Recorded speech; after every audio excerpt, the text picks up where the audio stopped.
Welcome to Moments with Marianne. I'm so delighted we're spending this time here today. We have a very empowering show coming right up with special guest Lee-Mccormick, and he's here today to share with us his new book, the Heart-Reconnection Guidebook. Born into a tribe of movers and shakers, Lee has always lived out loud. He is the founder of the Integrative Life Center in Nashville, the Ranch Recovery Center in Tennessee, and the Canyon Treatment Center in Malibu, California. And he's been a creative force in the mental health and recovery scene for over 20 years. So let's welcome to the show, Lee-Mccormick.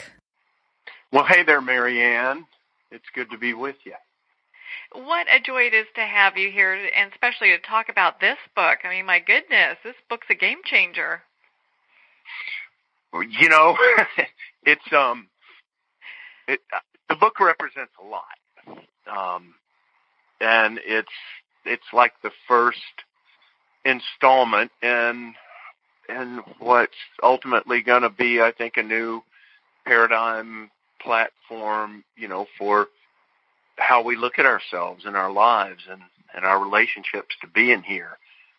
So, I'm excited about it, and it's been a really cool, interesting process so far.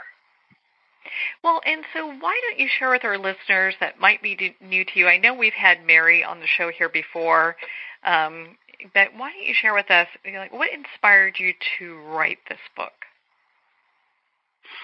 The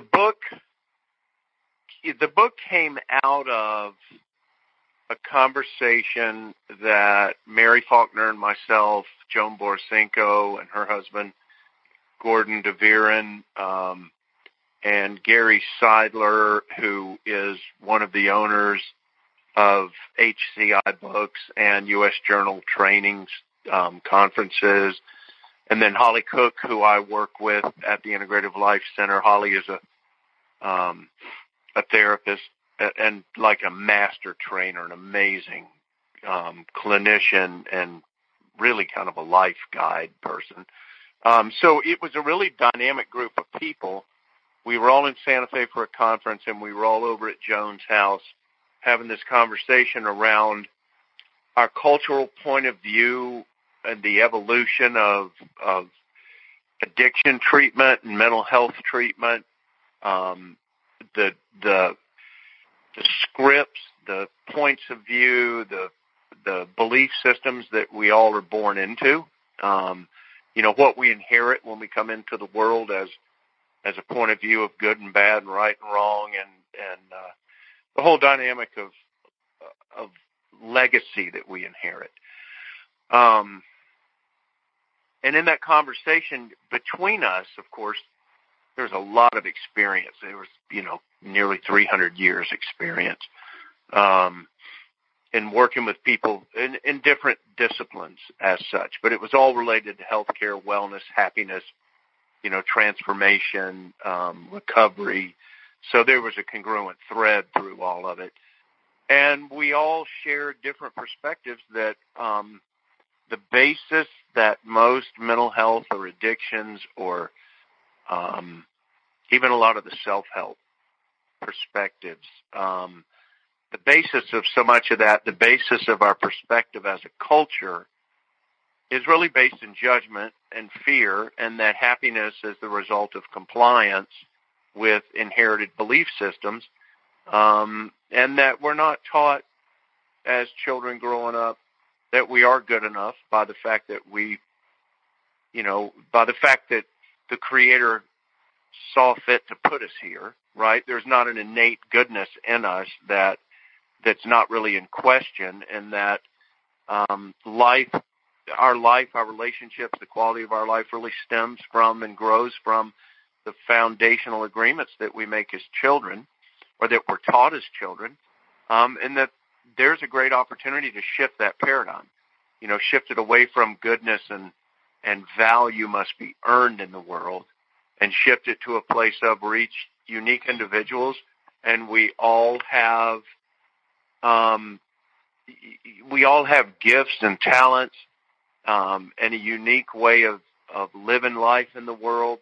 and that should be honored and respected as a foundation of life, of discovering the truth of who am I really, as opposed to basing our lives on rules and regulations and standards and just various aspects of compliance, that in order to be good enough, you need to make A's, or you have to be a good Jew, or you have to be a good Christian, or you have to anything, and just shift that paradigm. And so the book came about as the beginning or the first installment in what we are collectively working on together and creating I guess you could say a more accepting, respectful basis of our relationship to life.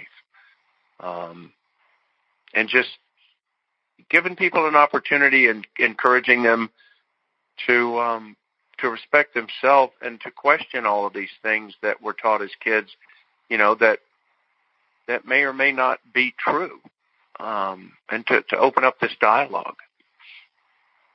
It's so interesting when we think about the things as children that we've learned, and we've taken it as truth because we have parents that we rely on, or teachers, or other very well-meaning adults within our lives that sometimes are giving us information that's not accurate, and that's what we have to go based off of.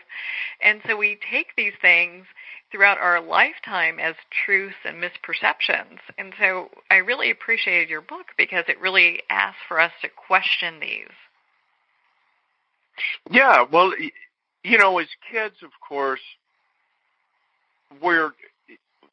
we learn our way of being in the world from the environment that we grew up in. And we do have unique personalities. And of course that's a big part of it.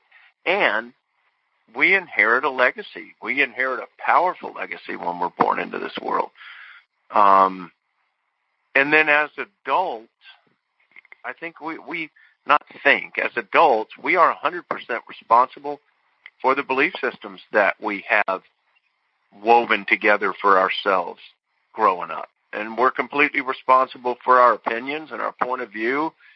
And so often there's so much fear woven into our culture, and we inherit so much fear, that if you don't do this right, you're not good enough, or you'll never be okay in the world, or you're going to go to hell, or there's just fear at every turn.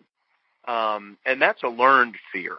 That's not an innate fear, as in the fear of falling off a cliff. That's literally a physical animal fear that's based in survival.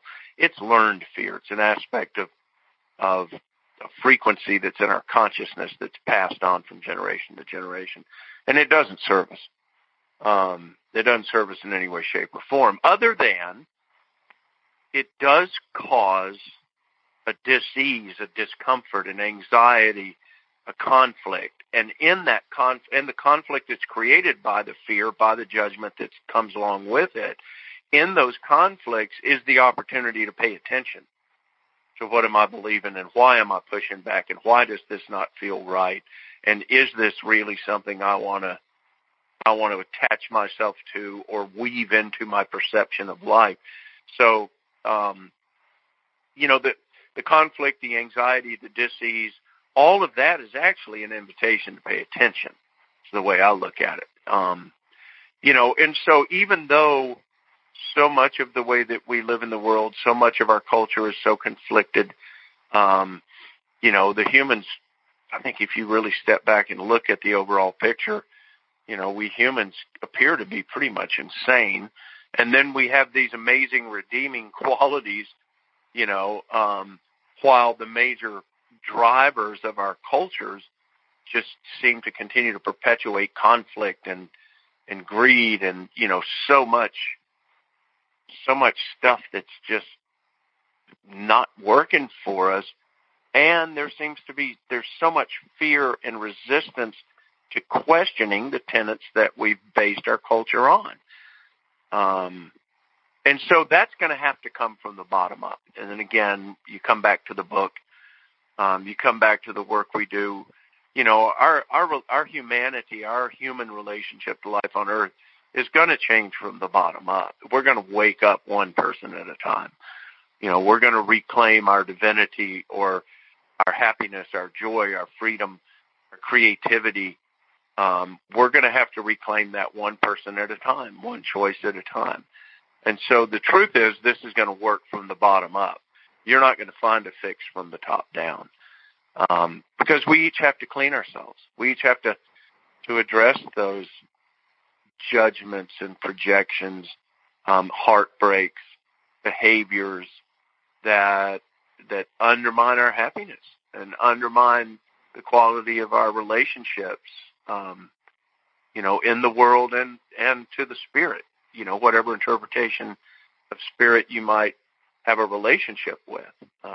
If we're miserable humans, we're not going to have very good relationships with faith or spirit either, and we're 100% responsible for that. Each of us is 100% responsible for the relationships that we're carrying. We may not be responsible for what we inherited as a legacy, and we are 100% responsible for how we respond to that legacy.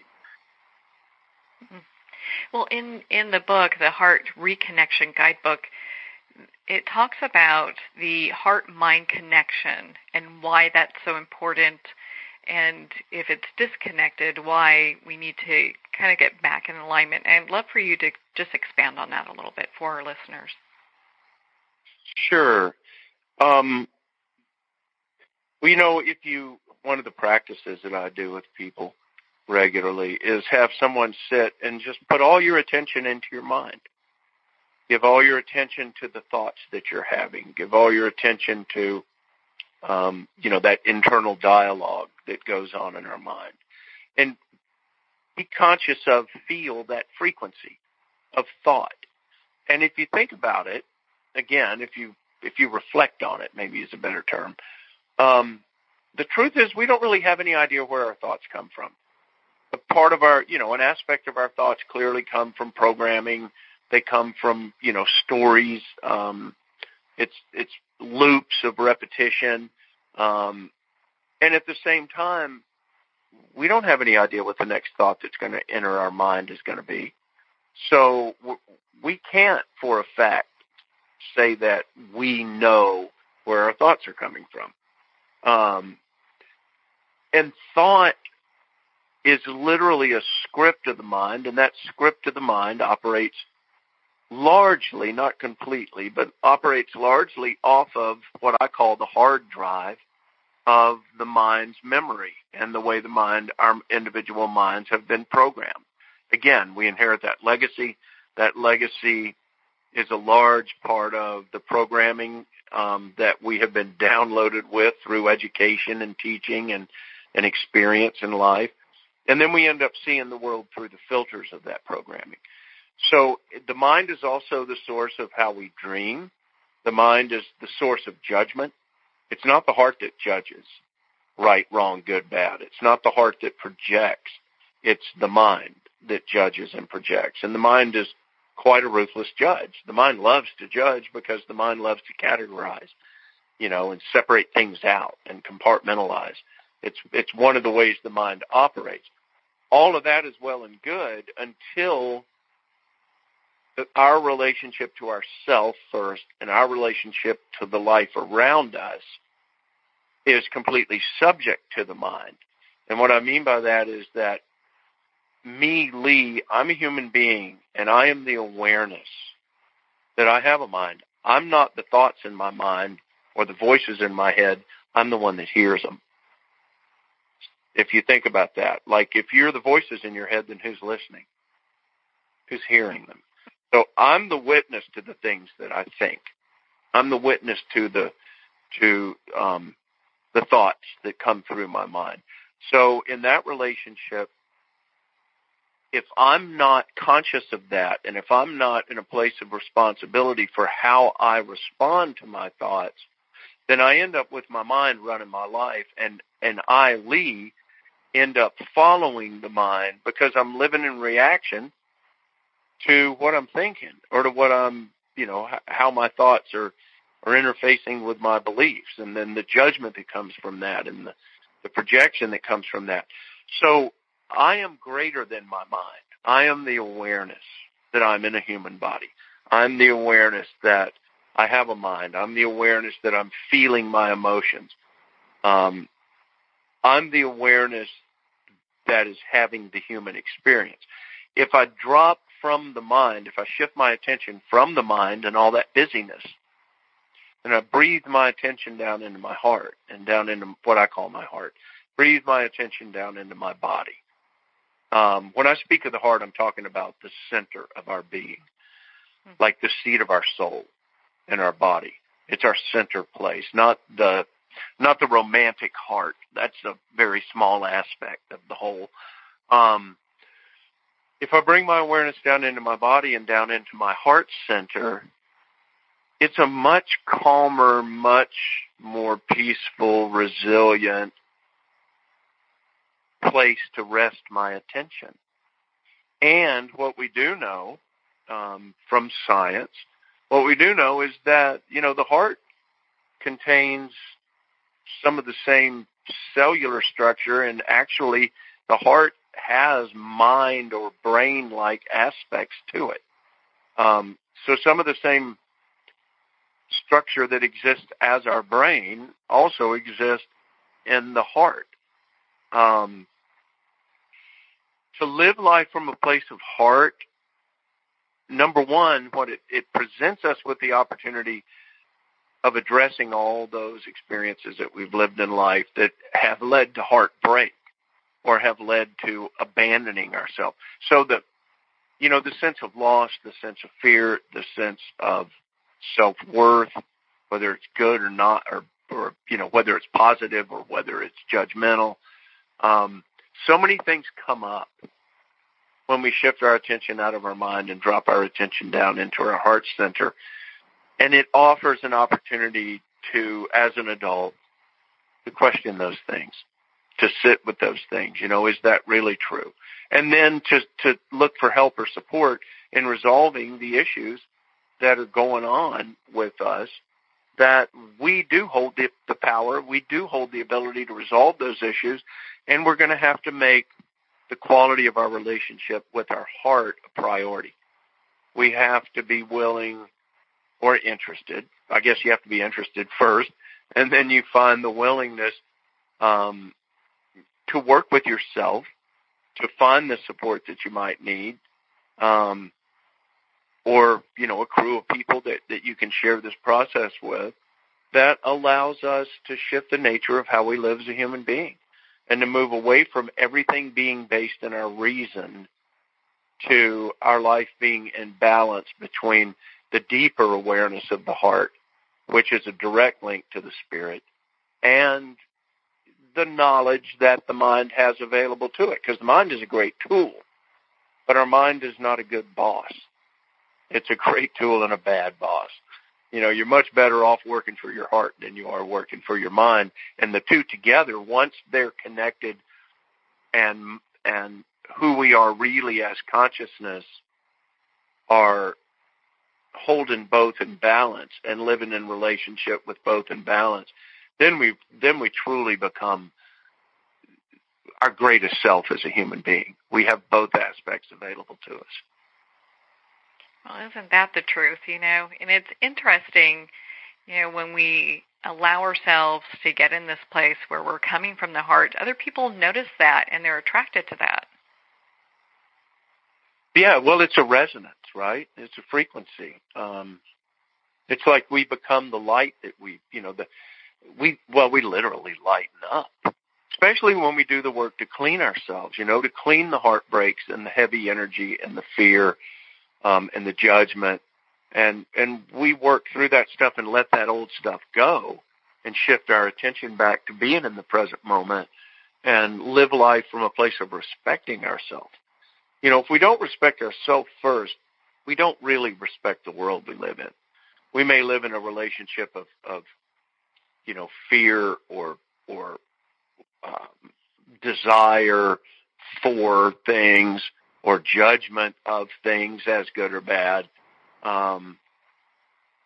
But I just don't think that you can genuinely respect someone or something else unless you truly have a relationship of respect with yourself as a human being, and with your right and your responsibility to come to terms with who are you really and what is the reason for your being in this world.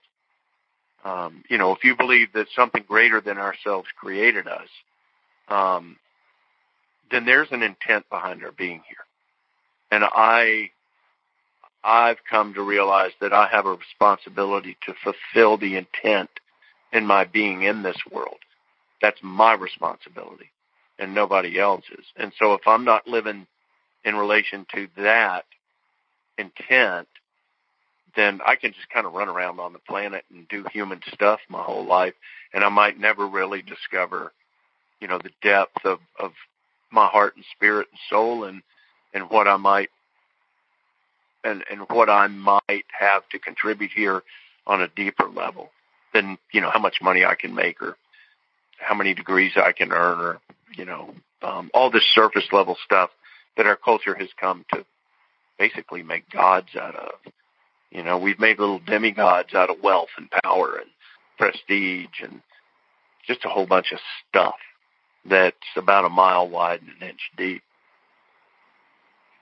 I would agree with you on that. It's interesting how that perception changes when we start looking at things in a little bit of a different way, when we start really looking at connection and, connection with the universe, Father, God, whatever people want to call it.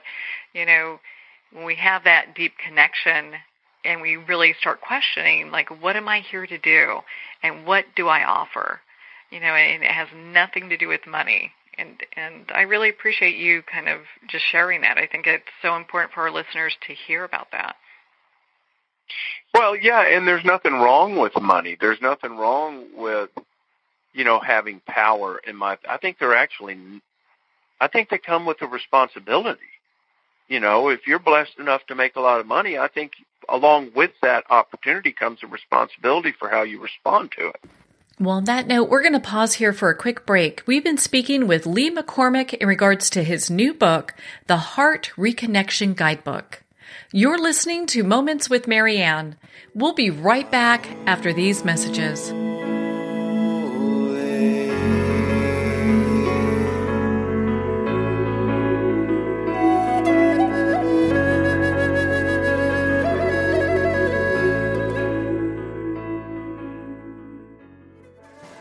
Internationally recognized and award-winning author Judy Goodman works and teaches outside the box of limited thinking. Working with people from every walk of life, her goal is to empower you to be the best you can be, no matter what the challenge is. Born with the gift of seeing beyond our normal vision, she has an extraordinary gift of working with every challenge. Teaching beyond conventional wisdom, her work is described as life-changing. Visit judygoodman.com. That's judygoodman.com.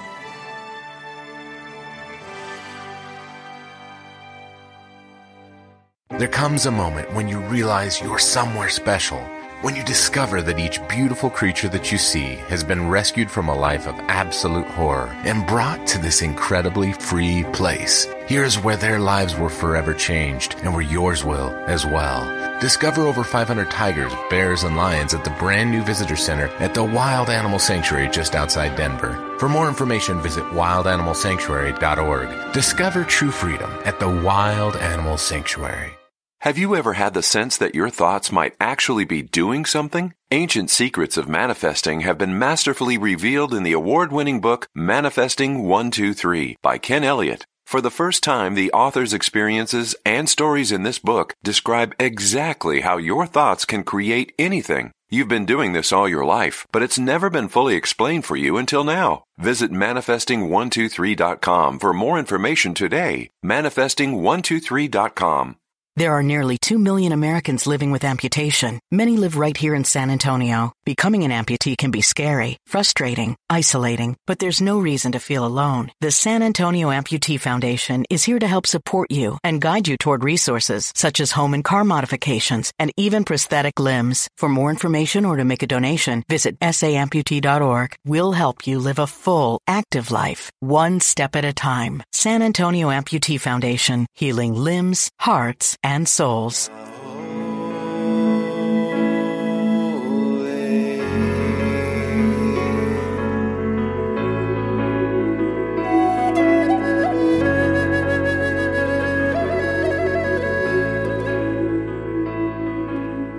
Welcome back to Moments with Marianne.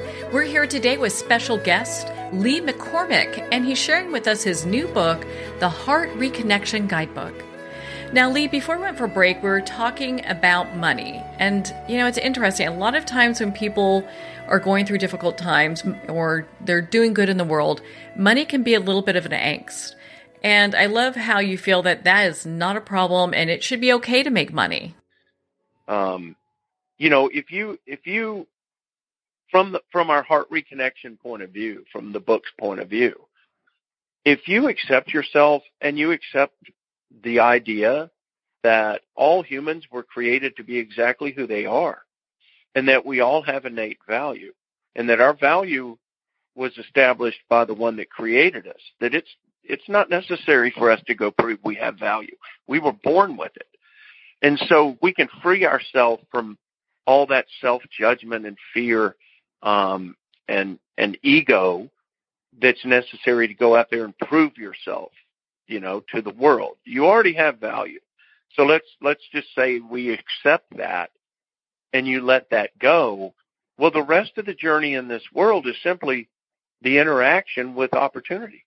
It's the interaction with life. It's, it's a dance as such, and some of it is fantastic and some of it is awful. The legacy we inherit in this world is the human legacy, and the humanity has been a mess for a long time. So our opportunity, as well as our responsibility, is when we inherit things that are less than we are capable of. When we inherit being born into heartbreaking situations or totally dysfunctional families or addiction or alcoholism or greed or war and hate. When we're born into that, we're inheriting that because that is the human legacy. We're not inheriting that because of some innate judgment. We're inheriting it because it's what was waiting on us when we got here. And once we've inherited that, and we all inherit a piece of that, once we inherit that, we hold within us the ability to heal those things, to question those things, and to work through it, and then to let it go, so that we can evolve into the truth of why we really came here beyond our addressing that inherited legacy, that wounded legacy. So really the inheritance of suffering, and misery and fear and judgment, all of that inheritance is actually an invitation to wake up to the truth of who you really are, because as we clean ourselves, as we come to terms with all of this and we do the work on ourselves, we discover our compassion and our empathy and our resilience and our creativity. So it's like a blessing curse. On one hand, you look at the human condition and you can say, oh my God, the humans are crazy. We just keep passing misery on from generation to generation and self-doubt and fear.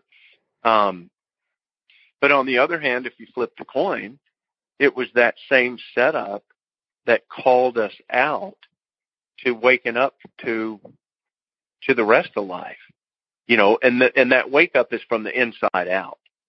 It's from the heart out. It's not from the outside in. See, our culture tells us if we want to be good enough, you got to go out there and earn it. You got to, you have to go make a lot of money or be an expert or write hit songs or, build a company and be worth millions of dollars and own the right car and wear the right jeans and, all this stuff that we inherit that's all really phony. It's not real. It's all part of the dream, part of the matrix. And it's less than the truth of what we are. We're greater than all that. We made that stuff up. Humans made that up as what should be aspired to in life, and then we lose ourselves in it.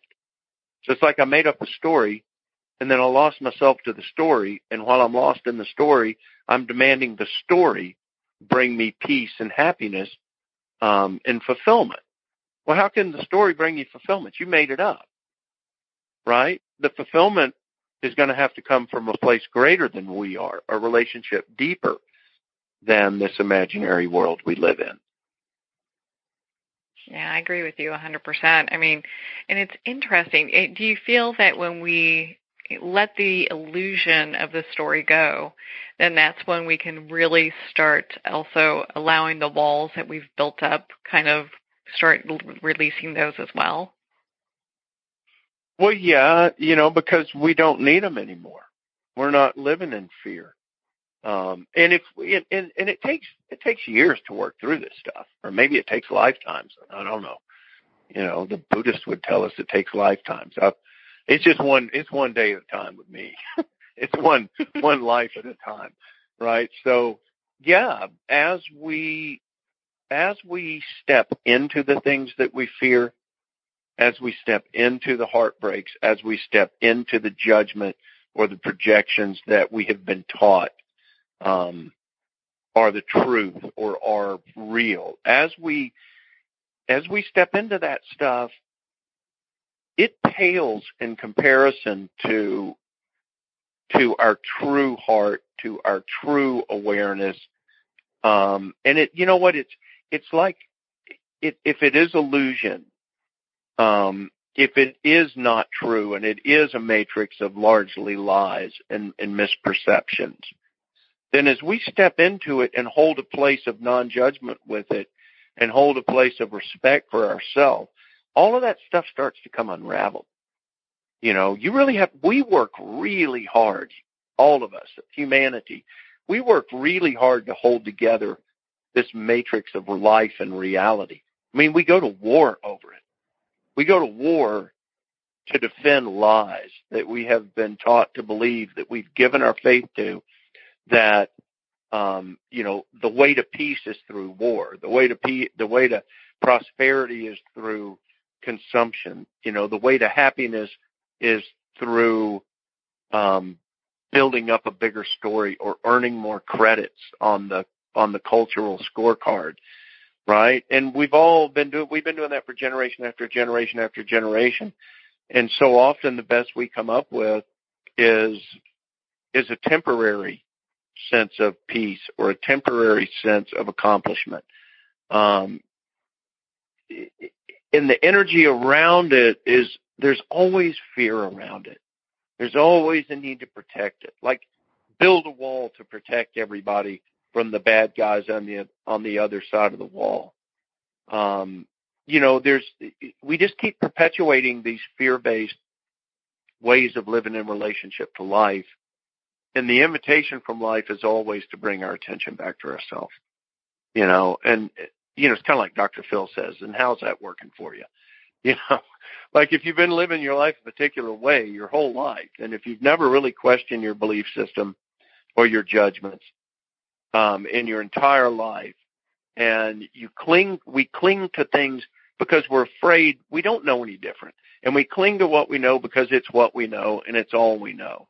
And we cling and we cling and we defend it and we defend it and we demand that it has to be right, because underneath we're really scared to death that if I start questioning myself and I find out what I believe is actually not true, then I'll have no value at all. Then what's going to happen to me? My whole world will collapse on me.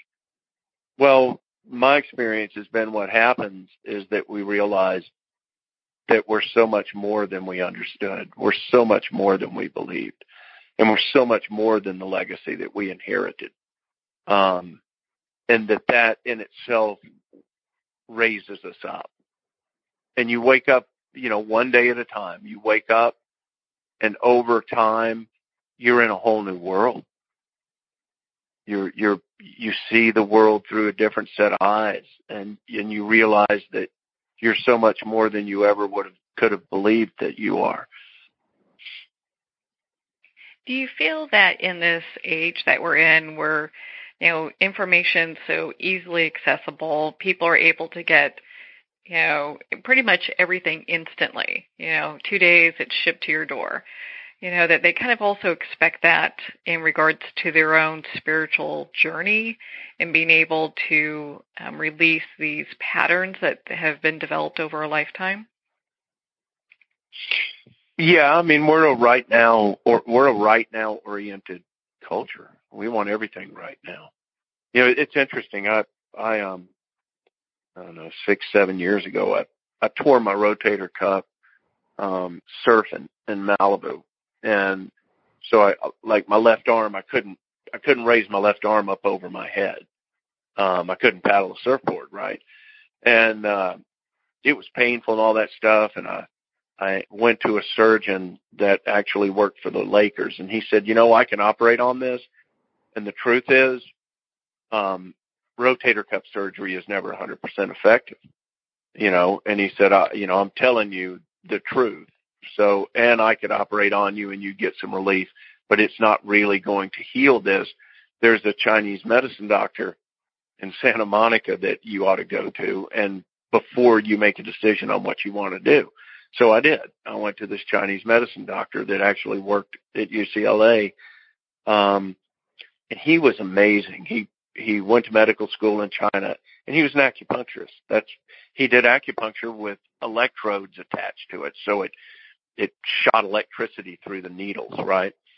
So he said to me, Americans only want immediate gratification right now.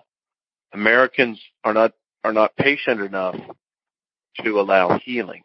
Americans want symptoms resolved right now. He said, I can heal this, and it's going to take 6 months, and you're going to have to come to me twice a week, and you can heal this. Or you could go have the surgery, and you could have an immediate resolution to the issue, but the issue is never actually really going to go away. And so it's a matter of you deciding, do you want the quality? Are you willing to give yourself the time to actually heal? Are you willing to respect that? The choice of healing requires a level of respect, which also requires a level of patience. It was really interesting. And so I did. I went to him for 6 months, and he healed it. Everything's cool. And it's like that in life, like, I don't know, I'll probably get in trouble for this, but a lot of people want to believe that if I just give my faith to Jesus, he's going to make everything okay. Well, I've worked with a lot of Christians over the years that were, quote unquote, born again.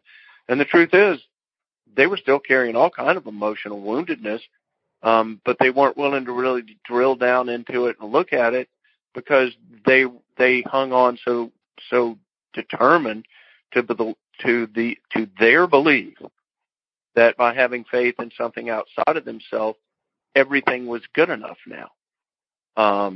But their lives reflected something very different, and not saying that miracles don't happen, because they do. But what I'm saying is that I don't believe we are ever relieved of the personal responsibility we have to heal and clean and work through and let go of the woundedness that we have inherited or the woundedness that we have perpetuated, and to take 100% responsibility for our life and our choices. We have that ability. We've been given that power to do that. And it calls us out individually to have to step up and to own our place here. And I don't believe I've just not seen it serve us. I'm 60, I'll be 63 tomorrow. And I don't believe that it serves us to not find the way to recover that depth of faith in ourselves, because that's actually grace. Grace is realizing I can heal all this stuff for myself.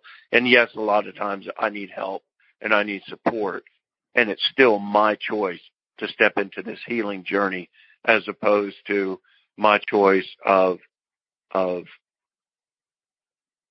just saying, you know what, I'm just going to leave it up to my God to clean all that for me. God didn't create this mess. We did. And we have free will, and we have the power to heal, and we have the power to bring miracles into being. You know, and we just have lost faith in ourselves.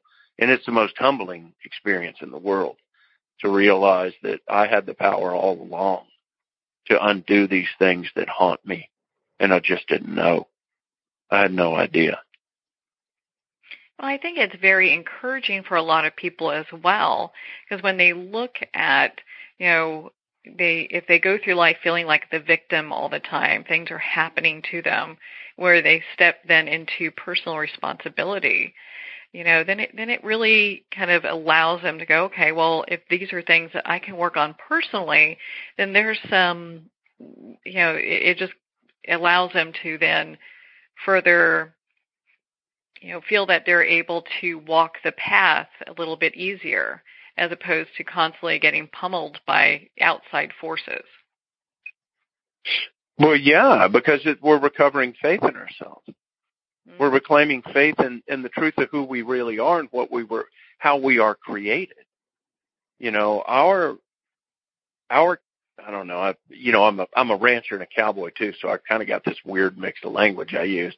But our cowing down to fear and pressure and woundedness, and our making ourselves small because the world has beat us up, is not it's not humility, and it's not serving us. And it does happen because we've not been raised to believe and trust and experience the grace that we have within us and the ability to heal and to move on that we have within us. You know, we live a relationship with life that was inherited from the family we were born into, the community, the religions, the time, the place. You know, we inherit an entire script for life, and it's downloaded into us as children. And so if you've not been raised to have faith in the truth of what you really are and in the light that we carry that gives us life, you know, I'm not my body. I'm the energy, the light, the consciousness that gives life to this body. When I leave my body returns to the earth. I don't, right? I've had enough experiences in my life. I know that I'm not from this world, but I'm in this world, and I have a responsibility to own the opportunities that I come into, to be as fully in my present, in my light, to be as fully engaged in life as I can be. And the more we discover about ourselves, and we discover it kind of accidentally, you know, it's hard to have faith in yourself on a really deep, profound level when you've been giving yourself away to the world for your whole life. You know, when you've been desperate for an identity that's good enough your whole life, because underneath you hold on to agreements that you're not enough, that you're not smart enough, or you're not pretty enough, or you're not cool enough. And then you layer all the other stuff, you know, the trauma that we inherit, the judgment that we inherit. You put all that on top of us, well, we're carrying a big burden. And we're not the burden. We're the one that's carrying it. You know, I'm not my story. I'm the one that created this story, and I didn't understand that at the time. And I do understand that now. And that I hold the power and the ability to unravel that story and to step out from underneath it, to step out from underneath the weight of the trauma or the fear or the judgment, and to come back into relationship with my own heart and spirit first, and to let my relationship with the world be second. You know, a lot of people will say, well, my relationship with God is first. Well, my experience has been I can't know God until I know myself, that I am an expression of the one that created me. I'm not separate from the one that created me. And if I want to wake up to the true presence of the one that created me, I'll realize that through my experience here in relation to that, if that makes sense.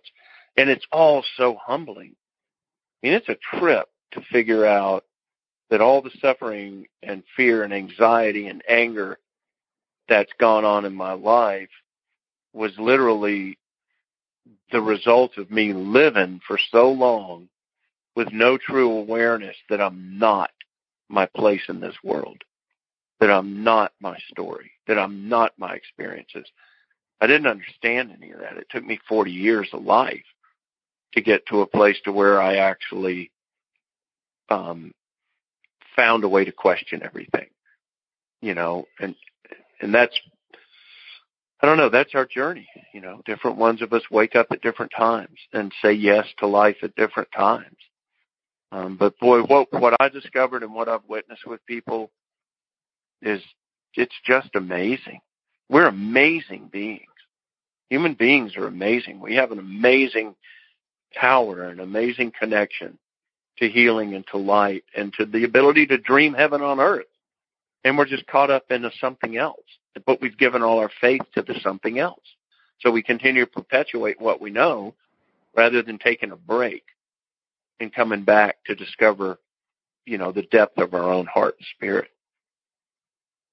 Yeah. I mean, it's really, when we start diving into that, it's really interesting how much healing can take place. And the Heart Reconnection Guidebook is a good place for people who are looking for some type of guidance and looking for that connection, but not quite sure where to go. Yeah, it is. And, the thing is it's all respectful, because each of our individual relationships with faith, that's up to each one of us. That's nobody else's business, right? And is the basis of that, is it serving you and your heart and your soul and your spirit and your unique place in this world, or is it something else? And each of us has free will, and no one of us has more value or is more important than any of the rest of us. We're literally all in this together. So the Heart Reconnection Guidebook is an invitation to reflect on all this with yourself, Mm-hmm. And we're deserving of that. We're deserving of that. Again, so often we're told if you have an issue, you go to an expert, let the expert give you the solution, give you an answer, give you the medicine. Which there's nothing wrong with going to experts and getting their point of view or their opinion. And that still does not relieve us of the responsibility of how does that quote unquote solution feel to you? Does it feel right to just take that medication, or should you go deeper? And until we have a deep sense of relationship with our own intuition, with our own awareness, with our own innate knowledge, and trust how things feel to us, then we tend to live our life, like we said in the beginning of this conversation, we tend to live our life based in reason and based in the programming that we inherited. And so if I have an issue, I just go to the doctor and the doctor writes me a script and my responsibility ends there. I'm going to take the pill and that's all I'm going to do. Where, a true solution might be you completely change your diet or you change your lifestyle. And that may resolve it better than the pill and actually be a solution rather than just medicating a symptom, which, again, that is a massive issue in our world, is we just want to medicate symptoms in all kinds of ways.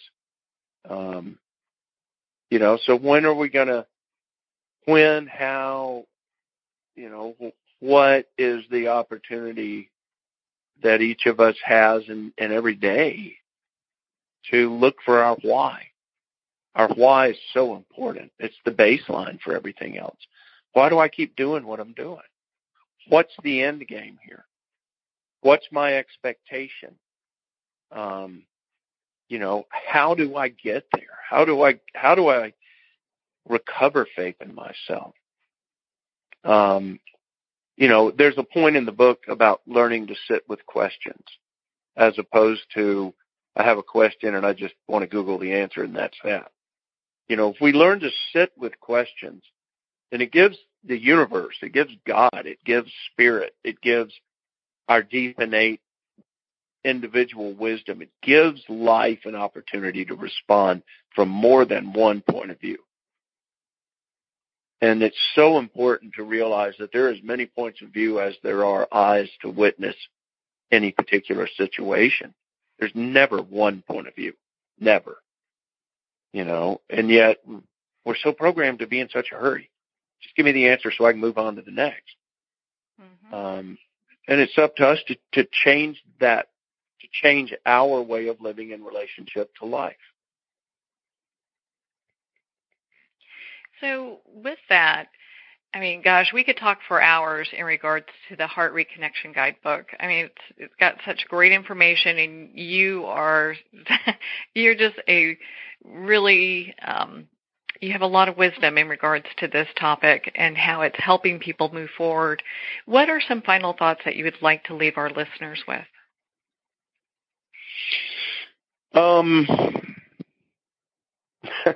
That you're worth it. The truth of who you really are has a unique value that's never existed in this world before. Every one of us is a unique individual, and every human that's ever lived has been a unique individual. And the Creator created each of us to come into this world and to discover the truth of who we really are and to convey into the world what we might convey. And you know what? Our lives here could be as simple as just come here and be happy, and be good to yourself and be good to each other and take care of life and take care of the earth and just enjoy yourself here as a human being. That could be the whole package. Maybe that's the whole deal. And how funny would it be if at the end of your life you discovered that the whole intent and the whole reason for your being here was for you to just learn how to express your version of happiness and joy. And each one of us is worth it. You're worth it or you wouldn't be here. That's the truth. The Creator did not create messes and then put us on this planet to try and find some way to redeem our half-baked selves. We're born with value, and it's each unique. So there's no comparing. There's no scorecard. Not really. So give yourself a break. Go do more of the things that you love. And if you have weight on your heart and life's dragging you down and you just can't seem to get out from under it all, maybe take the time to buy a couple books. The Heart Reconnection Guidebook could be one of them. But I don't care, whatever book resonates with you. And take some time with yourself and read a book. And take a break from the schedule that you live. Change your patterns. Go to a different grocery store. Drive a different way to work. Get up in the morning and walk for 30 minutes around your neighborhood. Do some things that will shake up all the ways that we get stuck and change those patterns so life can flow through you again. And just see what happens. Well, I think that's some beautiful advice. And Lee, my goodness, thank you so much for taking this time with us. And before we let you go, where can people connect with you and be part of your community? Oh, you bet. So I actually have a recovery program, a mental health, addictions, soul healing treatment program in Nashville called the Integrative Life Center. It's integrativelifecenter.com in Nashville. You can reach me through there. You can reach me through spiritrecovery.com. And you can order the book on Amazon or go order it from a local bookstore. If you have a local bookstore, support your bookstore. Go order it from your bookstore. Oh, without a doubt. We got to give love to our indie bookstores.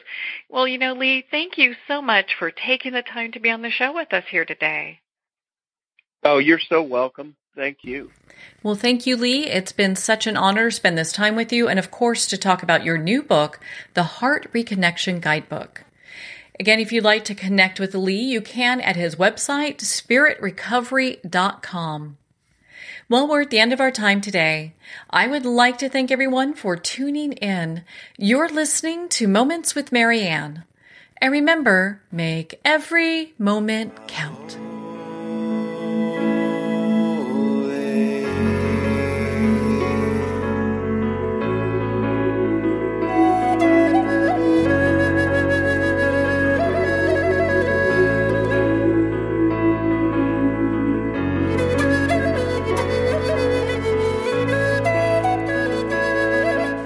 a single moment, your life can change. Moments with Marianne is a transformative hour that covers an endless array of topics with the best of the best. Her guests are leaders in their fields, ranging from inspirational authors, top industry leaders, and business and spiritual entrepreneurs. Each guest is gifted and a true visionary, a recognized leader in her own work, and while teaching others to develop, refocus, and grow, Marianne will bring the best guest and sometimes a special surprise. Don't miss this. You never know just which moment will change your life forever. Moments with Marianne airs every Sunday, Monday, Thursday, and Friday at 8 p.m. Eastern and 5 p.m. Pacific Time. Make sure to tune in and visit momentswithmarianne.com for more information.